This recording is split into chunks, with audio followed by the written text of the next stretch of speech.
পৃথিবীতে এমন একটি স্থান আছে যেখানে চারপাশে শুধু সমুদ্র আর সমুদ্র, নেই কোনো মানুষের বসতি। এটি হলো পয়েন্ট নিমো, প্রশান্ত মহাসাগরের এমন একটি স্থান যা যে কোনো স্থলভাগ থেকে সবচেয়ে দূরে অবস্থিত। এটির সবচেয়ে কাছের স্থলভাগ থেকে প্রায় ২৭০০ কিলোমিটার দূরে অবস্থিত।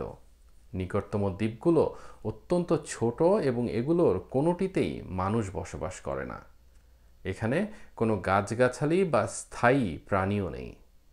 এটি পুরোপুরি একটি নির্জন ও নিস্তব্ধ অঞ্চল। এই দ্বীপটি মূলত ব্যবহার করা হয় স্পেসক্রাফট বা উপগ্রহের বর্জ্য নিক্ষেপের জন্য, কারণ এখানে কোনো মানুষের বসতি নেই। পৃথিবীর সবচেয়ে নির্জন জায়গা হিসেবে এটিকে বেছে নেওয়া হয়েছে। পয়েন্ট নিমো কোনো দেশের অধীনে নেই, এটি আন্তর্জাতিক জলসীমার মধ্যে, তাই এটিকে কোনো রাষ্ট্র নিয়ন্ত্রণ করে না। প্রকৃতির এই নির্জন অঞ্চল সম্পূর্ণ মানববিহীন এবং রহস্যময়। পয়েন্ট নিমো একটি জায়গা যেখানে পৃথিবী শান্ত, নীরব এবং মানববিহীন। প্রকৃতির এক অসাধারণ রহস্য যা আমাদের কল্পনাকে ছাড়িয়ে যায়। এমন আরও চমকপ্রদ তথ্যের জন্য চ্যানেলটি সাবস্ক্রাইব করতে পারেন।